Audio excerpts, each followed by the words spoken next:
So hello everyone, good morning to all of you. Welcome you back to our online session. हम लोगों का फिर से 2022 का पहला ऑनलाइन सेशन होने वाला है। लास्ट क्लास में हम लोगों ने ऑफलाइन सेशन में रोटेशनल मोशन का मोमेंट ऑफ इनर्शिया तक हम लोगों ने कवर कर लिया था, करेक्ट। इस क्लास में हम लोग डिसाइड किए थे कि हम लोग टॉर्क पढ़ने वाले हैं, तो हम लोग टॉर्क से ही स्टार्ट करते हैं। Let's begin our session from the torque. So किसी को कुछ भी डाउट होगा please raise your hand so that we can discuss. जो भी आपको डाउट होगा टॉर्क के बारे में बात कर लेते हैं। देखिए, अगर आप लोगों को याद होगा कि मोमेंट ऑफ इनर्शिया जब मैंने पढ़ा रखा था तभी मैंने बोला था कि कुछ ऐसे ऐसे टर्म्स आएंगे जो आप लोग पहली बार सुनेंगे, जैसे कि ये टॉर्क होगा, एंगुलर मोमेंटम होगा, टॉपलिंग होगा। उज्जवल मॉड्यूल का क्वेश्चन डिस्कस करने के लिए, तो उसके लिए आपको पहले नहीं, आज मैं नहीं कर सकता एक्चुअली, मेरे पास ही मॉड्यूल नहीं है। जब मेरे पास मॉड्यूल होगा मैं इसके लिए नेक्स्ट सेशन में कल के लिए मैं तैयार करके रख लूंगा। ओके, मेरे पास खुद ही क्वेश्चन नहीं है, मैं कैसे देख के बताऊंगा। तो बना लिए हो तो कोई बात नहीं है, अगले सेशन में इसको डिस्कस कर लेंगे। चलिए, सो टॉर्क के बारे में डिस्कस करते हैं। What is torque? टॉर्क होता है वो चीज जो कि फोर्स का इफेक्ट है जो रोटेशनल मोशन को प्रोड्यूस कर सकता है। यू कैन से दैट कि टॉर्क एक तरह से it is a capacity of a force to produce rotational change in a body. दूसरे शब्दों में कह सकते हो कि it is a moment of force. तो टॉर्क को हम लोग डिफाइन कर सकते हैं कि इट इज नोट्स साथ में बनाते चलिए। Don't wait for the another class या रिकॉर्डिंग के लिए इंतजार मत करिए, नोट साथ साथ में लिखते चलिए। इट इज कैपेसिटी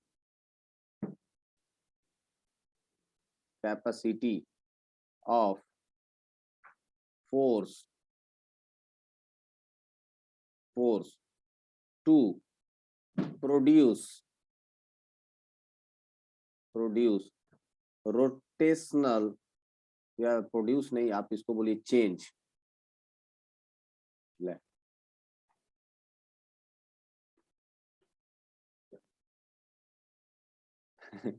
आदत नहीं है। ओके, टू चेंज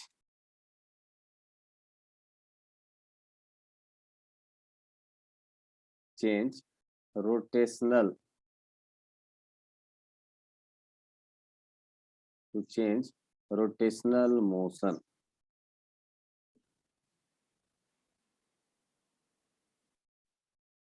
दूसरे शब्दों में कहें तो टॉर्क को हम लोग ऐसे भी डिफाइन कर सकते हैं, जैसे मोमेंट ऑफ इनर्शिया होता था वैसे ही हम लोग इसको कह सकते हैं it is moment of force. Moment मतलब समझ रहे हो ना, मोमेंट का मतलब हो गया एक तरह से आपका रोटेशनल इफेक्ट, आप कह सकते हो कि इट इज अ मोमेंट। तो टॉर्क को हम लोग दूसरे शब्दों में, आसान शब्दों में कह सकते हैं it is moment of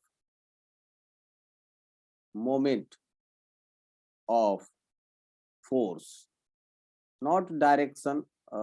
Ayush, I think moment का मतलब आप कह सकते हो कि it is turning effect, moment of force. ठीक है, और टॉर्क का पहले से फॉर्मूला डिसाइडेड है, no derivation at all. Torque is equal to होता है, टॉर्क इज इक्वल टू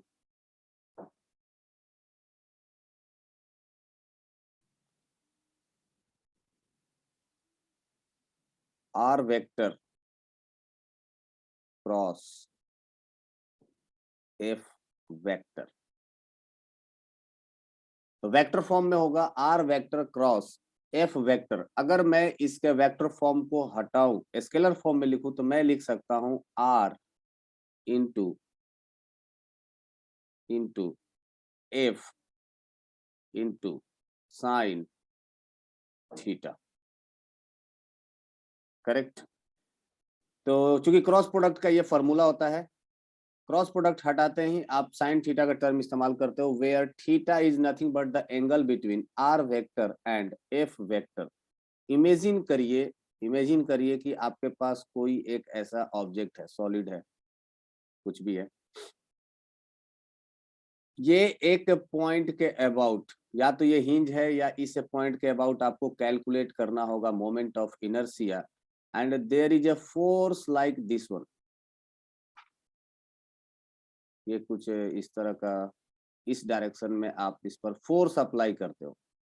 सो ये क्या होगा, इस पॉइंट के अबाउट अगर ये हिंज है तो ये रोटेट करने की कोशिश करेगा इस पूरे ऑब्जेक्ट को, ठीक है।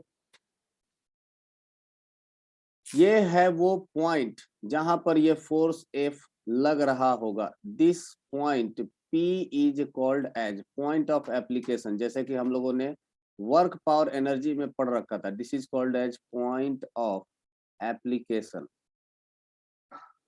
Point of application, correct. आप इनको ज्वाइन कर दीजिए, जिस पॉइंट के अबाउट आपको मोमेंट कैलकुलेट करना है उसको ज्वाइन कर दीजिए। This QP will be your R vector, R vector, this is F vector, so angle between them will be theta, likewise, correct। so आप इनको अगर वेक्टर फॉर्म में दिया होगा तो आप डायरेक्ट कर सकते हो R vector cross F vector, आपको मिल जाएगा टॉर्क। दूसरा तरीका क्या है कि R dot F sign theta, ठीक है। अब F को अगर ये थीटा है तो हम लोग इसके दो कंपोनेंट ले सकते हैं।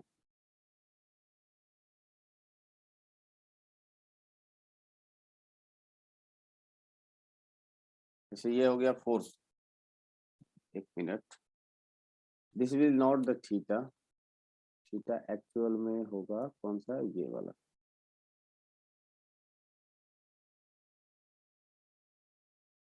ये होगा एंगल थीटा।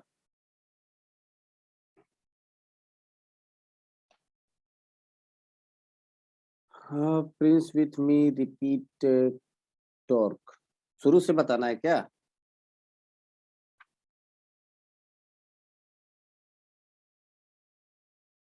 स्टार्टिंग से उज्जवल, फिगर, ओके। मैं ये बोल रहा हूँ कि ये मान लीजिए कि कोई भी आपके पास एक जनरल बॉडी है, ये जो बाउंड्री जो मैंने ड्रॉ किया है, लेट्स से कि ये कोई एक जनरल बॉडी है जिस पर पॉइंट P पर एक फोर्स लग रहा होगा, F फोर्स, ये F वेक्टर मैंने दिखा दिया है। और मुझे टॉर्क कैलकुलेट करना है about point Q, here it is point Q, ये है पॉइंट Q। इस पॉइंट के अबाउट आपको टॉर्क कैलकुलेट करना है। यू कैन सी हियर कि लेट से कि ये एक ऑब्जेक्ट है मेरे पास, ये मेरा मोबाइल, ये मेरा ऑब्जेक्ट है। मान लीजिए कि मैंने इसको यहां से ऐसा पकड़ लिया, this is hinge about this point, okay. ये मैंने ऐसा रखा है। अगर मैं यहाँ पर फोर्स लगाता हूँ, यहाँ पर एक फोर्स लगाता हूँ, तो मैं जो टॉर्क कैलकुलेट कर रहा हूँ, टॉर्क किस पॉइंट के अबाउट कैलकुलेट कर रहा हूँ, अबाउट दिस पॉइंट जहां पर मैंने पकड़ा है। और पॉइंट ऑफ एप्लीकेशन क्या होगा, ये वाला पॉइंट मेरा पॉइंट ऑफ एप्लीकेशन होगा। तो मैं इधर फोर्स लगा रहा हूं और इस पॉइंट के अबाउट जहां से मैंने हिंज किया है, जैसा जहां से मैंने पकड़ा है, उस पॉइंट के अबाउट टॉर्क कैलकुलेट करना चाह रहा हूं। मैंने इसी फिगर को जनरल बॉडी के टर्म में यहां पर रिप्रेजेंट किया है कि मैंने इस पॉइंट को किया है फिक्स हिंज, इस पॉइंट पर मैंने फोर्स लगाया है, and I have to calculate torque about this point Q। So torque का फॉर्मूला क्या कहता है, R vector cross F vector, ये फॉर्मूला है, ये फॉर्मूला आपको डायरेक्ट याद रखना है, ठीक है। ये आपको फॉर्मूला डायरेक्ट याद रखना है। Torque is equal to R vector cross F vector. Cross sign को हटाएंगे, अगर स्केलर फॉर्म में लिखना चाहते हो तो क्रॉस साइन को हटाने के बाद हम लोग लिख सकते हैं mode of R vector into mod of F vector into sine theta, ठीक है। नाउ इस फिगर से समझते हैं कि इस फिगर से हम लोग कैसे कैलकुलेट कर सकते हैं। देखिए, अगर आप Q पॉइंट के अबाउट निकालना चाहते हो तो Q से जिस पॉइंट पर फोर्स लग रहा है, that is the point of application, जिस पॉइंट पर फोर्स लग रहा है वहां तक आप क्या ड्रॉ करेंगे, एक वेक्टर लिखेंगे, R वेक्टर, जो अपने को आता है। नाउ जो भी फोर्स है उस फोर्स के साथ मैंने, देखो ये एंगल क्यों चूज किया है, क्योंकि आप याद करिए वेक्टर में हम लोग head to tail angle draw नहीं करते थे। This is not the angle. Angle कौन सा होता था? जब आप tail to tail angle draw करते थे। This is the actual theta, this is not the theta. Robins, बिल्कुल डेली लाइफ में हमारे पास एग्जाम्पल है, सबसे बेस्ट एग्जाम्पल है डोर का ओपन करना, डोर का क्लोज करना। डोर के बीच में जो हैंडल लगा होता है, लेट्स से कि दिस इज योर डोर, तो हम लोग जो हैंडल लगाते हैं या जो ओपन करते हैं, तो यहाँ पर हम लोग फोर्स लगाते हैं इसको ओपन करने के लिए, करेक्ट? तो देखो इसका एक्सिस ऑफ रोटेशन क्या है? ये है ना? या आप कह सकते हो कि मैं इसका एक पतला सा एलिमेंट, एक ही रॉड होता, इसके जगह पर एक ही रॉड होता, जैसे कि ये वाला, ये पेन, अगर एक ही रॉड होता तो इस पॉइंट के अबाउट मैंने यहाँ पर पकड़ा है, अगर मुझे इसको रोटेट कराना है तो मैं फोर्स इधर कहीं पे भी लगा सकता हूँ, कहीं पे भी इधर फोर्स लगा सकता हूँ and it can rotate like this, correct? अब देखो फोर्स लगाने का तरीका रॉबिन्स क्या क्या हो सकता है। मैं फोर्स डायरेक्ट परपेंडिकुलर लगा सकता हूँ, एज यू कैन सी कि मैं फोर्स इस पर डायरेक्ट परपेंडिकुलर लगा सकता हूँ। दूसरा तरीका यह है कि मैं क्या करूंगा, इस पर फोर्स किसी पर्टिकुलर एंगल पर लगाऊंगा, जैसे कि अभी मैं एक पर्टिकुलर एंगल पर लगाऊंगा, है ना? अब जो मैं फोर्स लगा रहा हूं ये भी टर्निंग इफेक्ट प्रोड्यूस कर रहा है, और इस पर जो फोर्स लगा रहा हूं ये भी टर्निंग इफेक्ट प्रोड्यूस कर रहा है, रोटेशनल दोनों प्रोड्यूस कर रहा है। पर इमेजिन करिए कि ये जो मैंने एंगल पर फोर्स लगाया, इस फोर्स का दो कंपोनेंट आएगा, एक इस तरह से और दूसरा परपेंडिकुलर टू दिस रॉड। ये जो फोर्स है जो कि इस रॉड के एक्सिस के थ्रू पास हो रहा है, क्या ये टर्निंग इफेक्ट कभी प्रोड्यूस करेगा? जो मैंने एंगल पर फोर्स लगाया, क्या ये कभी टर्निंग इफेक्ट प्रोड्यूस करेगा? मैं इसका इमेज बना देता हूं, आप इमेजिन कर सकते हो कि दिस इज अ रॉड, जो अभी मैंने ये एक पेन पकड़ के रखा था, ये इस पॉइंट के अबाउट हिंज था, और मैं किसी एंगल पर यहाँ पर मैं फोर्स लगा रहा हूं। इस फोर्स का दो कंपोनेंट आ जाएगा, एक that will be along passing through this axis, another one will be perpendicular to this axis। मेरा कहने का मतलब है कि ये जो फोर्स है, क्या ये फोर्स इस एक्सिस के अबाउट टर्निंग इफेक्ट प्रोड्यूस कर पाएगा? Robins,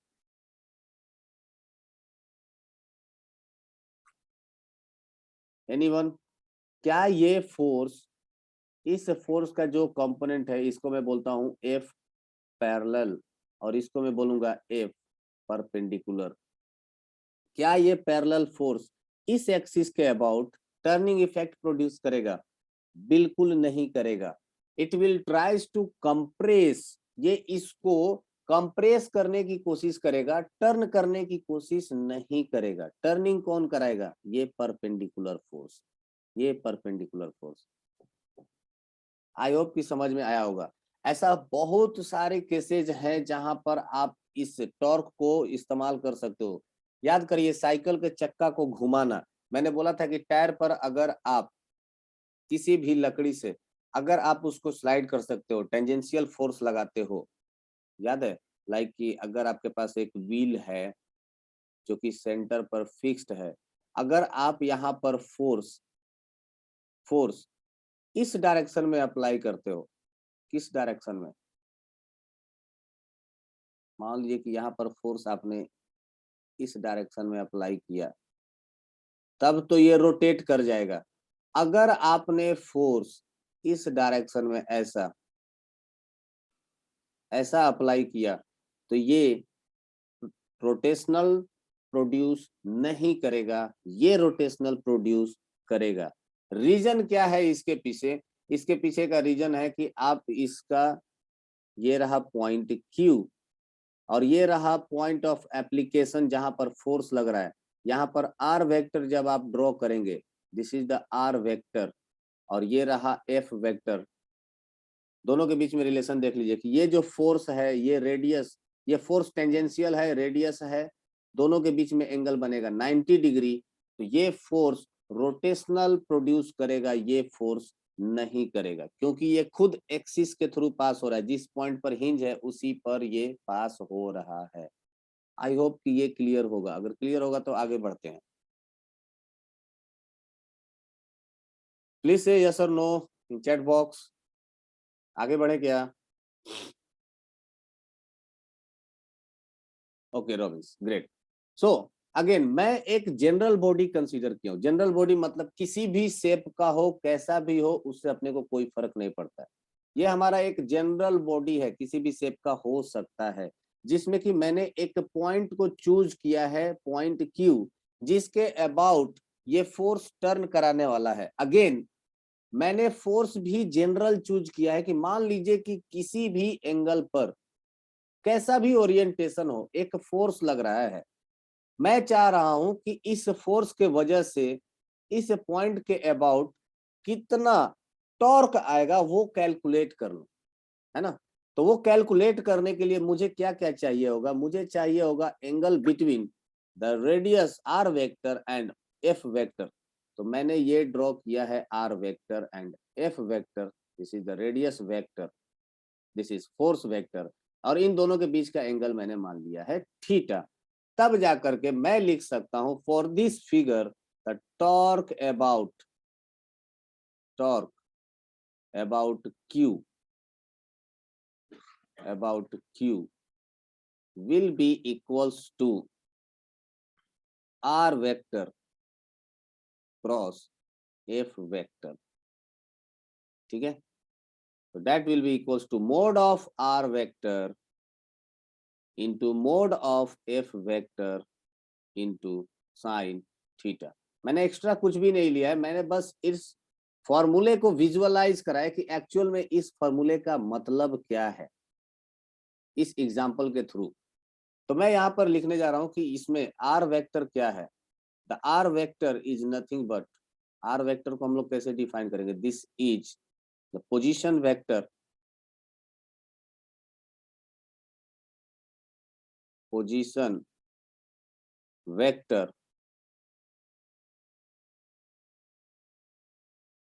vector of point of application, point of application. जब तक मैं लिख रहा हूं तब तक आप लिख सकते हो, जब मैं समझाऊं तब आपको रुक जाना चाहिए। तो आप इस तरह से आप कॉम्बिनेशन बैठा लीजिए। आर वेक्टर हो गया। Similarly F vector is force vector, this is force vector, force vector. Another one theta. Theta क्या है? Theta is angle between, angle between R vector and F vector. Radius vector और force vector के बीच का angle है, that is theta. Correct. अब मैं बोल रहा था कि इसको थोड़ा सा और सिंप्लीफाइड करते हैं। सिंप्लीफाइड कैसे करते हैं? देखिए, इस फोर्स का दो कंपोनेंट आ जाएगा। एक आएगा along this line, that will be equals to F cos theta, और एक आएगा इसके तरफ, इधर के तरफ, that will be F sine theta. ठीक है, एफ साइन थीटा को आप कह सकते हो कि ये रेडियस वेक्टर के क्या है? परपेंडिकुलर है। और एफ कॉस थीटा को आप बोल सकते हो कि this is the force passes through the hinge point, या जिस पॉइंट के अबाउट आपको मोमेंट ऑफ इनर्शिया कैलकुलेट करना है, उस पॉइंट के थ्रू ये एफ कॉस थीटा पास हो रहा है। तो मैं यहाँ पर एक चीज और लिखना चाहूंगा, ये एफ साइन थीटा है, इसको रिप्लेस करके मैं लिख सकता हूं इसी फॉर्मूले को, that is R into F perpendicular force.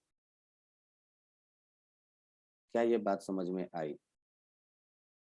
ये भी एक तरीका है बोलने का। This is the original form are F sine theta, लेकिन हर बार ज्यादातर ये इस्तेमाल किया जाता है आर इंटू एफ परपेंडिकुलर, या दूसरा ये भी लिखा जाता है एफ इंटू आर परपेंडिकुलर। इन दोनों का मतलब समझ में आया? इसका मतलब क्या है? ये हो गया पोजीशन वेक्टर का डिस्टेंस। मतलब आप बोल सकते हो कि R is nothing but the distance जिस पॉइंट के अबाउट मोमेंट निकालना है एंड जिस पॉइंट पर फोर्स लग रहा है, इन दोनों के बीच का distance is R. Aman, cross का साइन नहीं है यहाँ पर, मल्टीप्लीकेशन का साइन है। क्रॉस का साइन तब होता जब मैं यहाँ पर वेक्टर का साइन देता। ओके, हमारे पास मल्टीप्लाई करने के लिए यही एक साइन है, नहीं तो मुझे स्टार बनाना पड़ेगा। It will be like this one. हाँ, तो आप इतना समझ लीजिए ना कि अगर मैं यहाँ पर ऊपर वेक्टर साइन लगाऊंगा तब ये क्रॉस हो जाएगा, अदरवाइज इट इज मल्टीप्लीकेशन। तो आप इसको लिख सकते हो आर इंटू एफ परपेंडिकुलर, या लिख सकते हो फोर्स इंटू आर परपेंडिकुलर। जिस तरह से एफ साइन थीटा को एफ परपेंडिकुलर लिख सकते हैं, सिमिलरली आर साइन थीटा को भी हम लोग क्या लिख सकते हैं? यहाँ पर मैं लिख देता हूं कि R sine theta is equal to R perpendicular,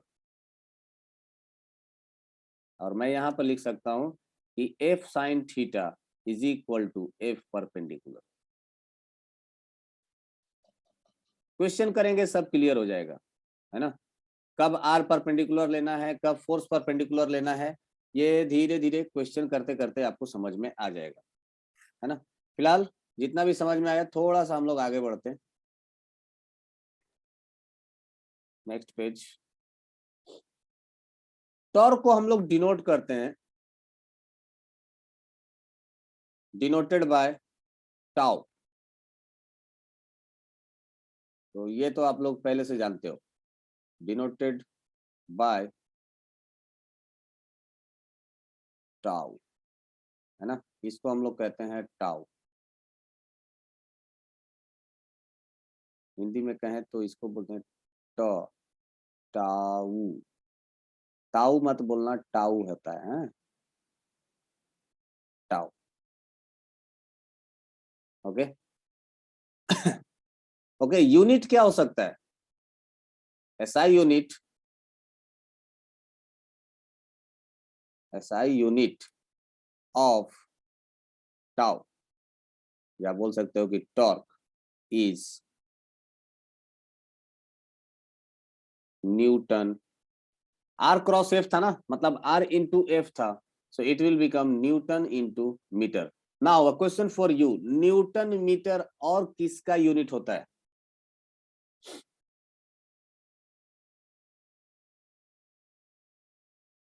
Newton metre और किसका यूनिट होता है? बिल्कुल आयुष, वेरी गुड। और कोई?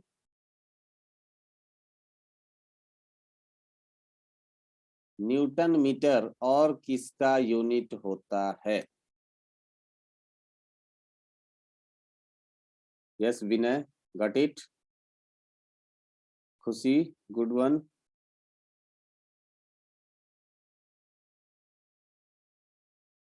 Very good Vinay.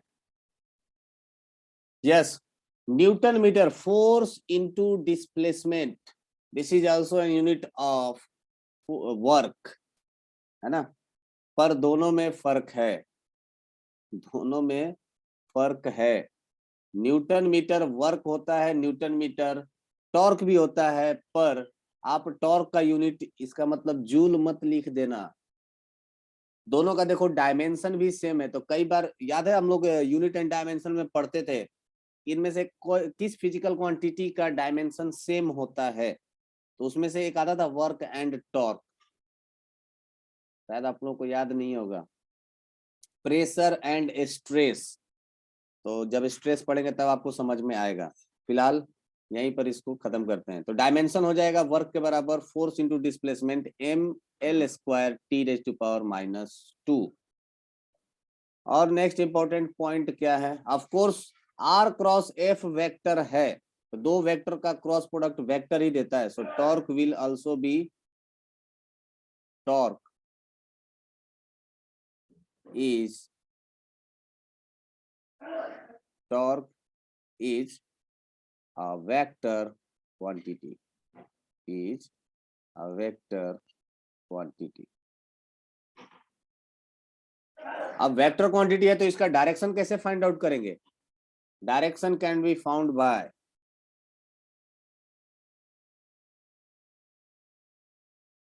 Direction can be found by tan theta.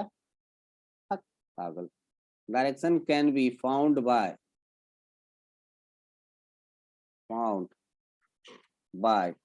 right hand rule. Right hand rule. Right hand rule के द्वारा हम लोग फाइंड आउट कर सकते हैं. जैसे मान लीजिए कि ये पॉइंट है, यहां से एक किसी भी आर वेक्टर की दूरी पर, दिस इज आर वेक्टर, और आपने एक फोर्स लगाया इधर के तरफ, दिस इज एफ वेक्टर. सो अपने पाम को, जो 4 फिंगर है, पाम को करिए किस डायरेक्शन में? आर वेक्टर में, अलोंग दिस डायरेक्शन, है ना. And it should be curl along F vector. तो इस 4 फिंगर को इस डायरेक्शन में करिए और किधर के तरफ कर्ल करिए? एफ वेक्टर के तरफ. देन जो थंब होगा, thumb will shows the direction of torque. This will be torque vector. मेरी बात समझ में आई? ये कुछ इसी तरह से याद करिए. 10th में हम लोग पढ़ते थे ना, राइट हैंड थंब रूल.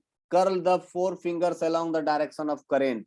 तो यहाँ पर करंट वाला नहीं है एक्चुअल में, यहाँ पर हम लोग वेक्टर वाला तरीका अपनाएंगे. A vector cross B vector, then thumb will shows the direction of torque. क्या ये बात समझ में आई? तो आप टॉर्क का डायरेक्शन फाइंड आउट कर सकते हो by the help of right hand rule. Right hand rule. ये ठीक है क्या? यहां तक ओके? आगे बढ़े.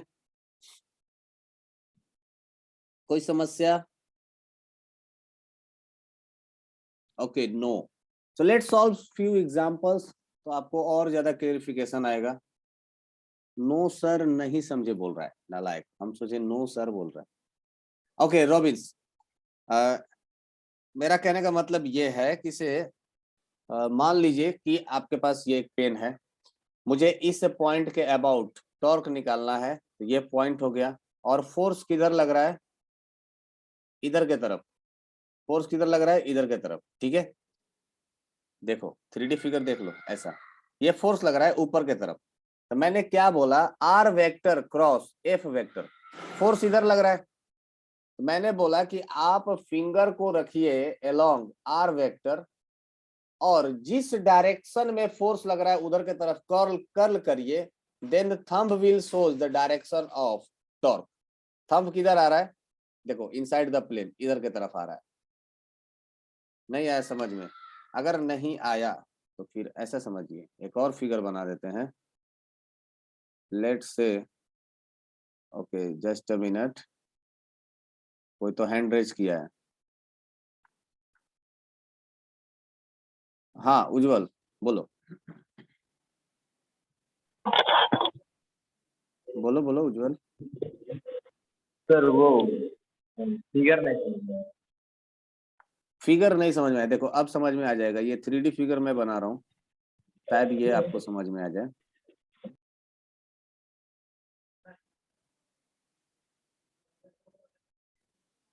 देखिए मान लीजिए कि ये एक प्लेट है.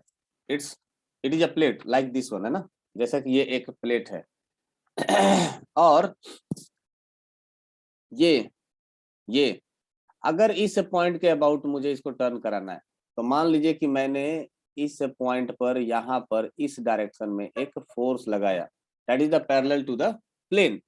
इसी प्लेन में, है ना. ये कुछ इस तरह से, ये एक प्लेट है और मैंने इस पर इस डायरेक्शन में ऐसा फोर्स लगाया. इसको ऐसा फोर्स लगाया।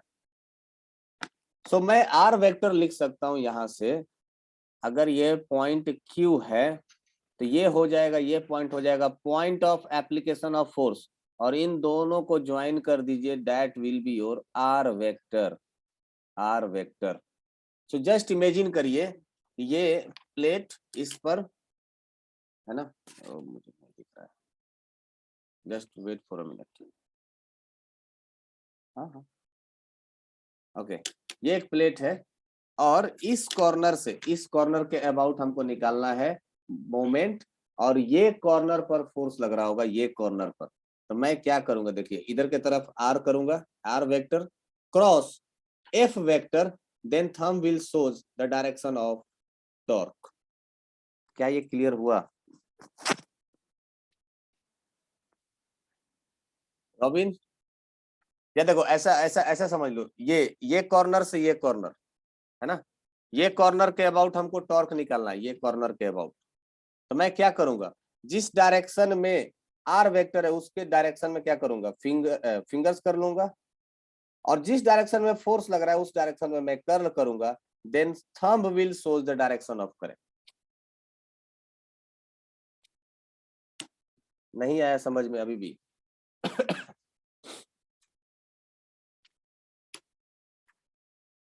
आ गया तो बोल दो ना कि आ गया। हाँ ठीक है, चलिए तो डायरेक्शन वाला प्रॉब्लम खत्म हो गया, आगे बढ़ते हैं, फिर कुछ क्वेश्चन सॉल्व करते हैं,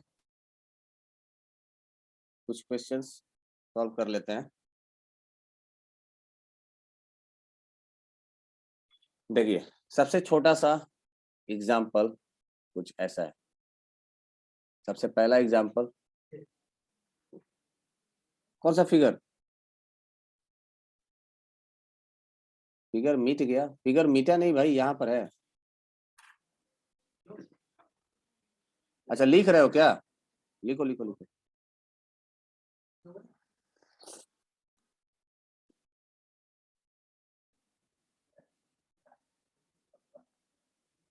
हो जाए तो बोल देना।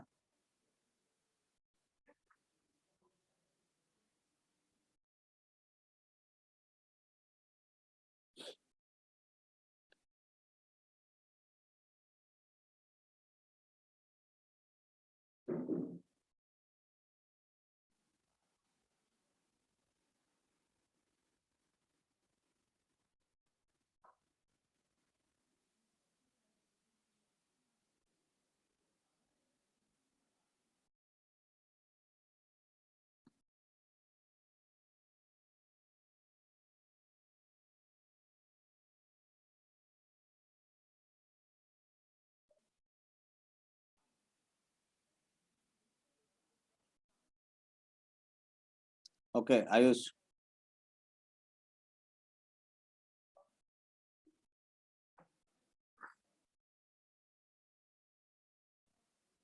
चलो मैं आप लोगों को एक छोटा सा एनिमेशन दिखा देता हूँ, छाप लिए? मैं आपको एक एनिमेशन दिखा देता हूँ, जस्ट सी, टॉर्क का कंफ्यूजन हो जाएगा दूर। आप सबको दिख रहा है यूट्यूब?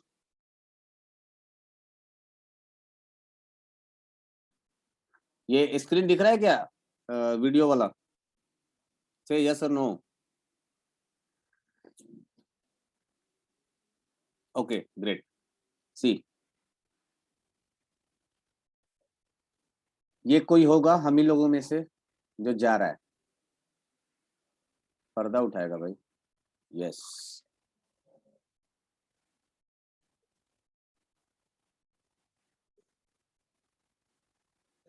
ठीक है। बहुत सारे लोगों को कंफ्यूजन हो जाता है कि एक्चुअल में ये टॉर्क कैलकुलेट कैसे करते हैं, डायरेक्शन कैसा होता है, तो this is about that thing.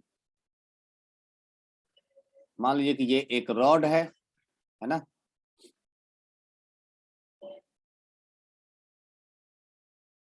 And this is hinge point, you know, इस पॉइंट के अबाउट ये हिंज है, जो मैंने बताया था इस पॉइंट के अबाउट ये हिंज है। Now there is a force, तो ये एक फोर्स लग रहा है यहाँ पर, आप देख रहे हो ग्रीन कलर का, ये एक फोर्स लग रहा होगा along this direction. Now this is not perpendicular, मैंने बोला था कि this is a general case, तो ये एक एंगल बना रहा होगा यहाँ पर। Now see this video, after that will discuss.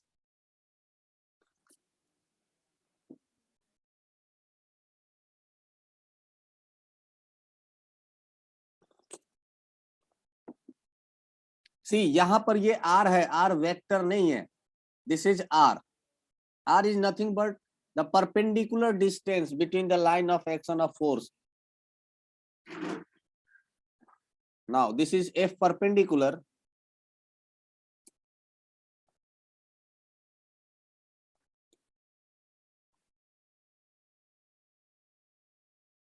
ये जो व्हाइट कलर का जो आपको लाइन दिख रहा होगा, ये जो व्हाइट कलर का लाइन दिख रहा है, that is called as line of force. जिस डायरेक्शन में, जिस लाइन पर ये फोर्स लग रहा है, that is the line of force. Now ये देखिए, ये एक पोजीशन वेक्टर है, जैसा कि मैंने फिगर में ड्रॉ किया था, अगर आपको याद होगा तो। और ये एक फोर्स वेक्टर है, जो कि फोर्स लग रहा है यहाँ पर, करेक्ट। मैंने क्या बोला था, जस्ट वेट, मैंने बोला था पोजीशन वेक्टर के तरफ अपने फिंगर को ऐसा करिए, 4 fingers, and then turn around the force vector. ये रहा पोजीशन वेक्टर, मैंने इधर के तरफ फिंगर रखा, फोर्स वेक्टर के तरफ मैंने इसको टर्न किया, then thumb shows the direction of torque. तो देखिए टॉर्क का डायरेक्शन किधर है, डाउनवर्ड डायरेक्शन में। सिमिलरली इसके पहले वाले में फोर्स का डायरेक्शन उधर के तरफ था, तो this is position vector, curl along force vector, thumb will show the direction of torque. आगे देखते हैं क्या है इसमें।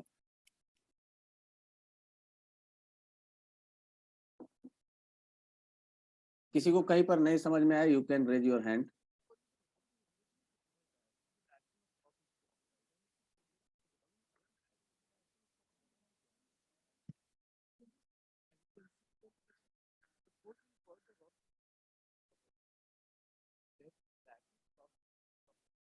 एंटी क्लॉकवाइज डायरेक्शन में हैंड को घुमाइए, कर फिंगर को कर्ल करिए।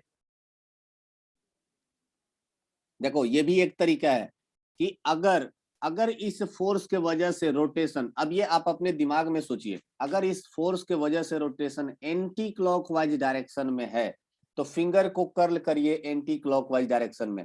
अब ये आप खुद से दिमाग में सोच सकते हो कि किस फोर्स के वजह से किस डायरेक्शन में रोटेशन होगा, क्लॉकवाइज और एंटी क्लॉकवाइज। अगर एंटी क्लॉकवाइज है तो फोर्स किधर लगेगा, एंटी क्लॉकवाइज डायरेक्शन में फिंगर को कर्ल करिएगा, thumb will show the direction of torque. This is the another method.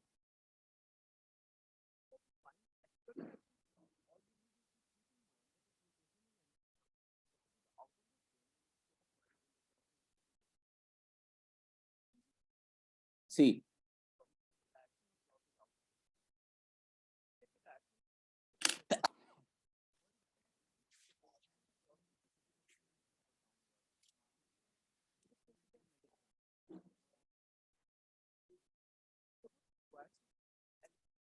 है ना, this is the square sheet.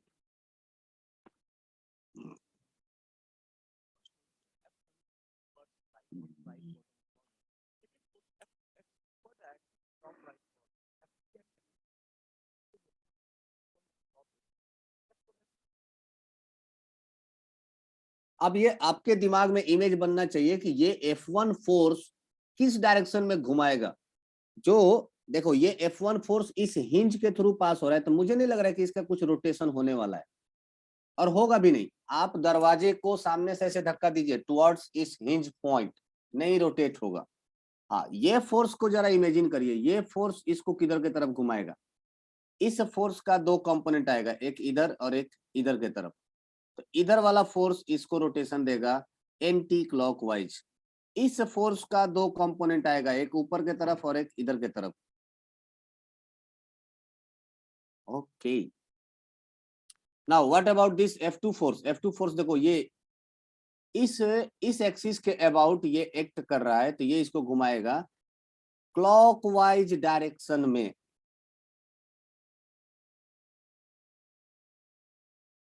तो इन सब की वजह से अलग अलग डायरेक्शन में टॉर्क आएगा। लेट्स सी, वीडियो को आप देख लीजिए। इस फोर्स की वजह से एंटी क्लॉकवाइज आएगा, और दूसरा जो कंपोनेंट होगा वो इस एक्सिस के थ्रू ही पास होगा, जिसके वजह से कोई रोटेशन नहीं आने वाला है।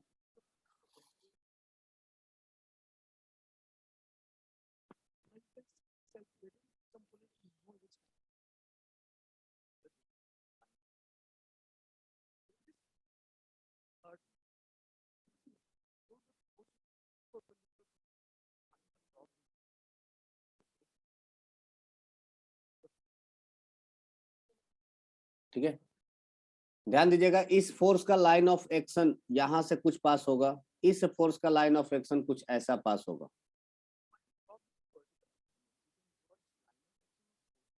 We will discuss this questions, ये सब क्वेश्चन हम लोग बाद में डिस्कस करेंगे।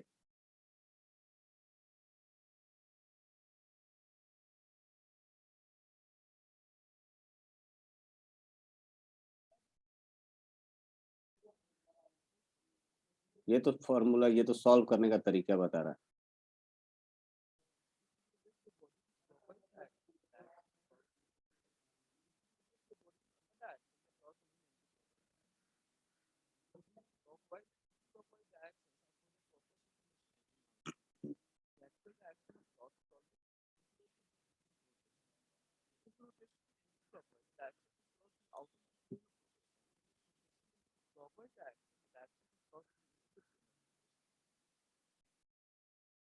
क्या ये सबको क्लियर है, डायरेक्शन वाला पॉइंट?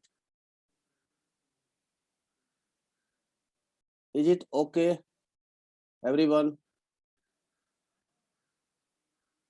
प्लीज से यस और नो, फिर आगे बढ़ेंगे।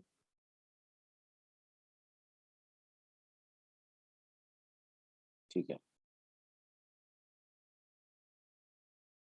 पूरा अच्छे से नहीं, ठीक है, जस्ट वेट कि अगर मैं कुछ और देख सकता हूं तो।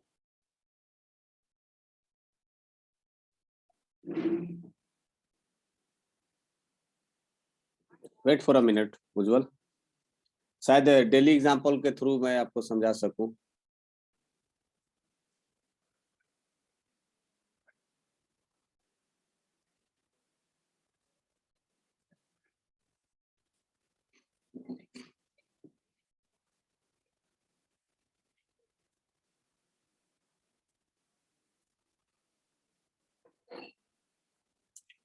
एनिमेशन वीडियो,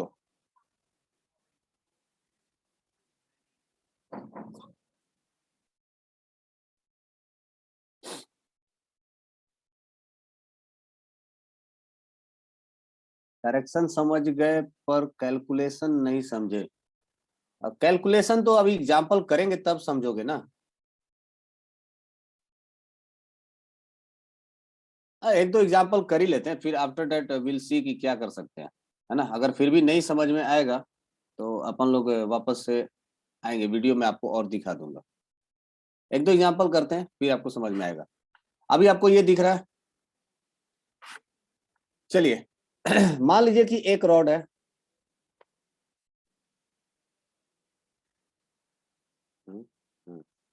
मान लीजिए कि एक रॉड है ऐसा, और इस रॉड पर एक फोर्स लग रहा होगा। पहले फोर्स हम लोग कंसीडर करते हैं एक आसान वाला, ये एक,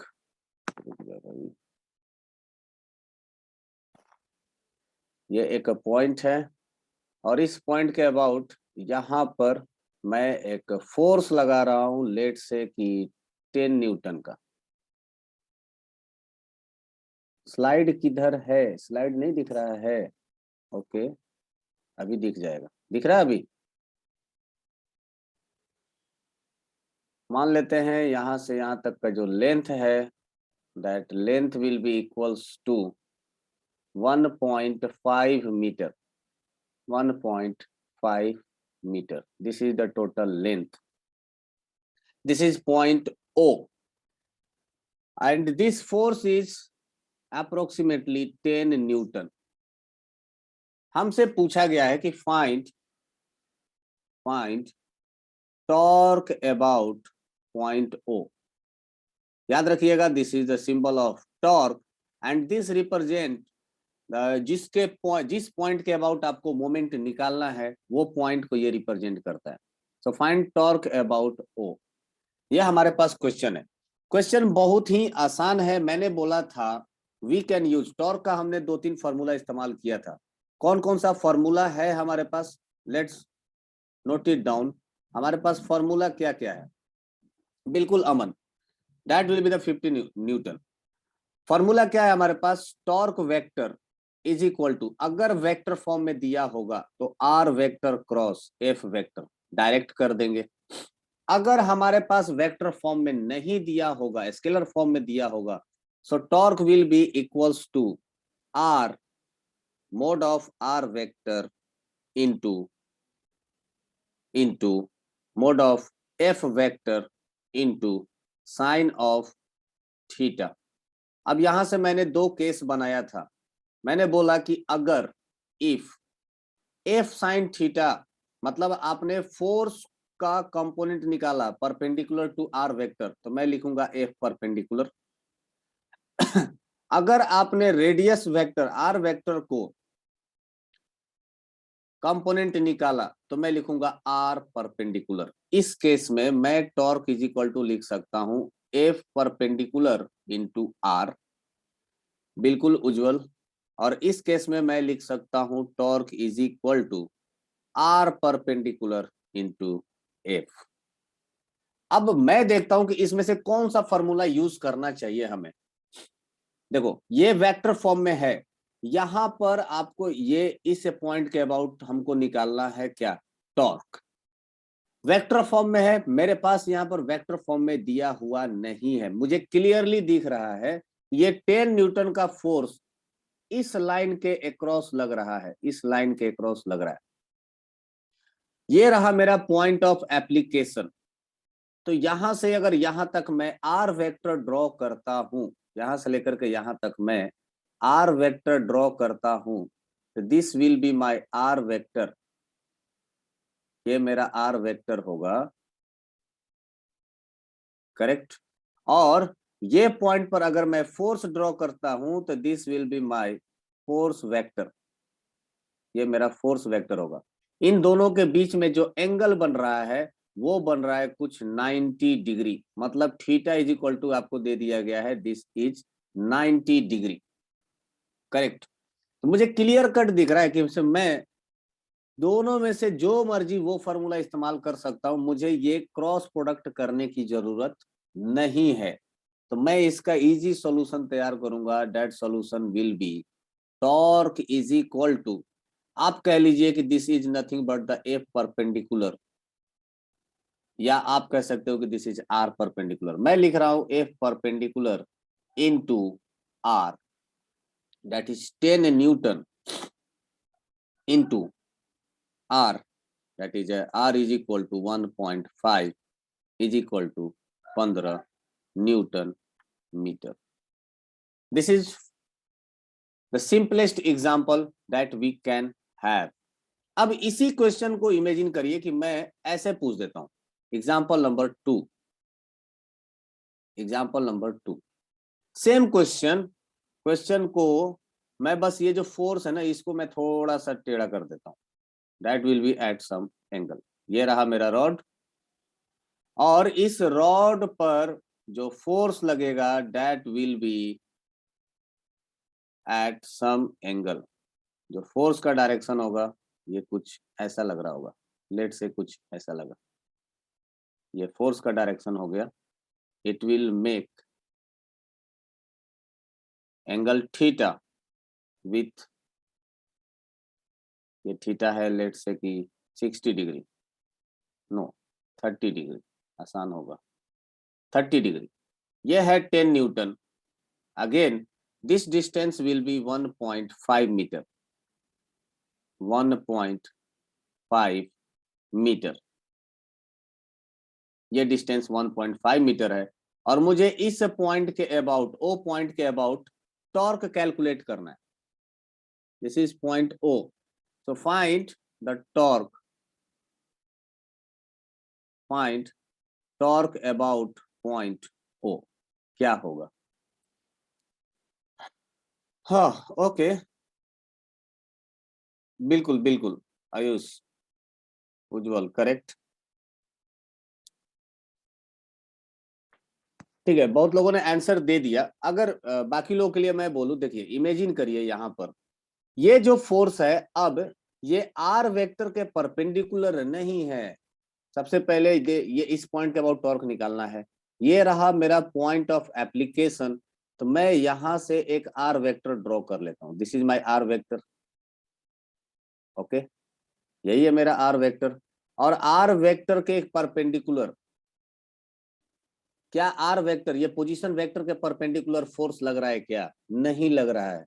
इसका मतलब मुझे यहां पर थीटा का टर्म इस्तेमाल करना पड़ेगा। अगर थीटा का टर्म इस्तेमाल करना पड़े तो मैंने क्या बोला कि या तो वेक्टर फॉर्म में दिया है तो डायरेक्ट ये इस्तेमाल करिए, अदरवाइज आप इन दोनों में से कोई एक फॉर्मूला इस्तेमाल कर सकते हैं, एफ परपेंडिकुलर इंटू आर या आर परपेंडिकुलर इंटू एफ, दोनों में से कोई एक, है ना। अब समझिए कि मैं यहां पर कौन सा फॉर्मूला इस्तेमाल करना चाहूंगा। देखिए ये जो फोर्स है, ये फोर्स इस लाइन के क्रॉस लग रहा होगा, इस लाइन के क्रॉस लग रहा होगा ऐसा। इसको हम लोग कहते हैं, this line is called as line of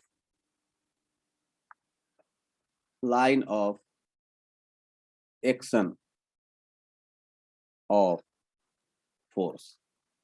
मतलब जो फोर्स है वो इसी डायरेक्शन में लग रहा होगा, है ना। अब मेरे पास दो ऑप्शन है, या तो मैं एफ परपेंडिकुलर निकाल लूं या तो मैं आर परपेंडिकुलर निकाल लूं, है ना। आर परपेंडिकुलर निकालूंगा तो कहां से निकालूंगा? इस line of action of force के परपेंडिकुलर एक रेडियस निकालूंगा, आर निकालूंगा। तो लेट से कि मैं इसको ज्वाइन कर देता हूं यहां से कुछ इस तरह, ये आया, ओ ओ ओ, यहां से मैं एक रेडियस लेता हूं। This will be the perpendicular to the line of force, this will be perpendicular to line of force. मैं यहां से इस पॉइंट की दूरी m, इसको मैं कहूंगा आर परपेंडिकुलर। दूसरा तरीका क्या है कि मैं इस फोर्स का दो कंपोनेंट निकाल लूं, एक इधर के तरफ, this will be the force F perpendicular and this is the force passing through the axis। अब आप मुझे बताइए कि आपके लिए क्या आसान होगा कैलकुलेट करना, F परपेंडिकुलर या R परपेंडिकुलर? F परपेंडिकुलर और R परपेंडिकुलर, आसान क्या होगा कैलकुलेट करना? See you can find here, this is 30 degree, तो ये भी हो जाएगा आपके लिए 30 डिग्री, ये भी हो जाएगा आपके लिए 30 डिग्री। दिस इज 90 डिग्री, तो ये कितना हो जाएगा? ये कितना हो जाएगा? 60 डिग्री, ठीक है। सो आर इज इक्वल टू कितना था? 1.5। आर परपेंडिकुलर का वैल्यू कितना हो जाएगा? R perpendicular is equal to nothing but R cos theta, होगा क्या? ये है आर, ये है थीटा, तो ये कितना हो जाएगा? R cos theta. This is the R perpendicular. Okay, similarly मैं एफ परपेंडिकुलर की बात, सर ये क्वेश्चन नहीं समझ रहे हैं, ओके, कितने लोगों को नहीं समझ में आ रहा है? Please raise your hand.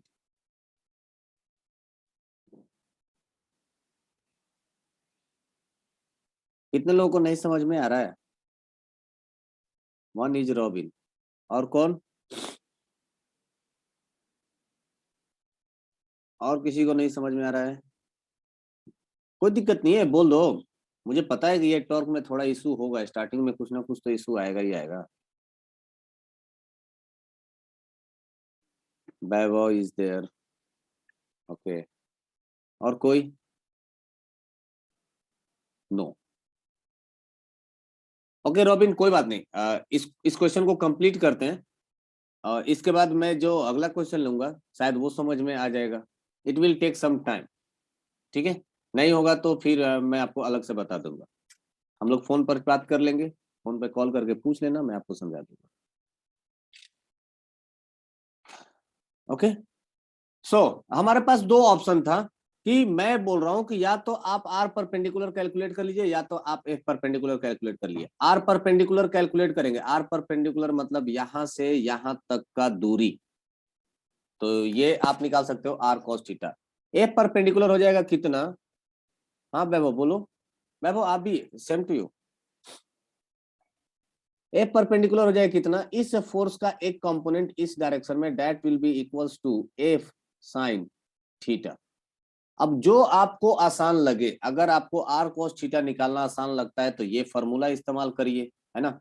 आप क्या लिख सकते हो इस क्वेश्चन को सॉल्व करने के लिए? Torque is equal to F into R perpendicular, that will be F. F का वैल्यू कितना है? 10, तो आप लिख सकते हो 10, एफ की जगह पर लिख दिया 10, और आर परपेंडिकुलर की जगह लिख दिया आपने क्या? R cos theta, that is 1.5 into cos theta. Theta का वैल्यू कितनी है? 60 डिग्री, तो cos 60 degree. This is the one of the method. आप इसको सॉल्व करिएगा तो ये हो जाएगा 10 into 1.5 into 1/2, that will be 7.5। This is the one of the method. दूसरा मेथड क्या हो जाएगा कि आप कैलकुलेट कर लिए F perpendicular, torque is equal to F perpendicular into R. F perpendicular हमने क्या निकाला है? F sine theta. So let's solve it. F sine theta is equal to F sine theta into R. F sine theta का value हो जाएगा कितना? 10 into sine theta का value हो जाएगा कितना? 30 डिग्री, सॉरी साइन 30 डिग्री, और आर का वैल्यू कितना हो जाएगा? That will be 1.5। तो यहां से आ जाएगा आपका 10 into 1/2 into 1.5, that will be 7.5। सो दोनों तरीके से आंसर आपका सेम आएगा, बस आप पर डिपेंड करता है कि आप क्या कैलकुलेट करना चाहते हो, आर परपेंडिकुलर या ए परपेंडिकुलर। इस पर बेस्ड और भी क्वेश्चन मिल करेंगे। जिस किसी को भी डाउट होगा, you can call me, you can ask on WhatsApp. Will see you in the next session. Time over हो चुका है, नेक्स्ट क्लास का टाइमिंग है। Will see you, bye bye everyone. जिस किसी को डाउट है आप व्हाट्सएप पे भी पूछ सकते हो या call me. Till then keep enjoying, boost up for the next session. Bye bye.